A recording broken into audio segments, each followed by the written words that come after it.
Reporter SIT exclusive. BJP സംസ്ഥാന അധ്യക്ഷൻ രാജീവ് ചന്ദ്രശേഖറിന്റെ കമ്പനിയായ BPL സർക്കാർ പാട്ടത്തിന് കൊടുത്ത ഭൂമി സ്വന്തമാക്കിയത് കർണാടക സർക്കാരിനെ തെറ്റിദ്ധരിപ്പിച്ചെന്ന് തെളിവുകൾ. ആഗോള നിർമ്മാതാക്കളുമായി ചേർന്ന് പാട്ടഭൂമിയിൽ വൻ വ്യവസായം തുടങ്ങണമെങ്കിൽ വ്യക്തമായ ഉടമസ്ഥാവകാശം വേണമെന്നും ഭൂമി സ്വന്തമായി അനുവദിക്കണമെന്നും ആവശ്യപ്പെട്ട് കത്ത് നൽകി. മന്ത്രി കട്ട സുബ്രഹ്മണ്യൻ നായിഡുവിന് 2006 സെപ്റ്റംബറിൽ അയച്ച കത്താണ് റിപ്പോർട്ടർ പുറത്തുവിടുന്നത്. ഇലക്ട്രോണിക് നിർമ്മാണ രംഗത്തെ മത്സരവും കമ്പനിയുടെ സാമ്പത്തിക പ്രതിസന്ധിയുമാണ് അനുവദിച്ച ഭൂമിയിൽ കാര്യമായി ഒന്നും ചെയ്യാതിരിക്കാനുള്ള കാരണമായി കത്തിൽ കമ്പനി പറയുന്നത്. TV പ്രസാദ് ഉണ്ട് വിവരങ്ങളുമായി. TV പ്രസാദ്, ഓരോ ദിവസവും ഓരോ തെളിവുകൾ എന്നുള്ള രീതിയിൽ കൂടുതൽ ചിത്രം വ്യക്തമാവുകയാണ്.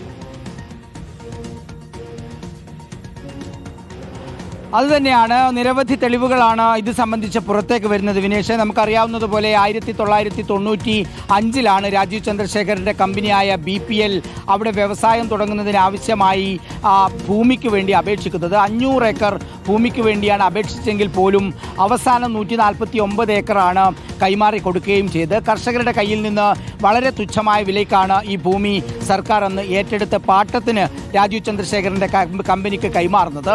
10 വർഷത്തിനിടയിൽ അവിടെ നിർമ്മാണം പൂർത്തിയാക്കി പ്രവർത്തനം തുടങ്ങണം എന്നായിരുന്നു അതിലുള്ള ചട്ടം. പക്ഷേ അത് പാലിക്കാതെ വെറും 5% ഭാഗം മാത്രമാണ് അവർ എന്തെങ്കിലും ചെയ്തത്. അത് പാട്ടക്കരാറിൻ്റെ ലംഘനമാണെന്നും ആ ഭൂമി ഏറ്റെടുക്കുന്നതായും കാണിച്ച് ഈ പറയുന്ന industrial land development land board കമ്പനിക്ക് BPLന് കത്ത് നൽകുകയും ചെയ്തു.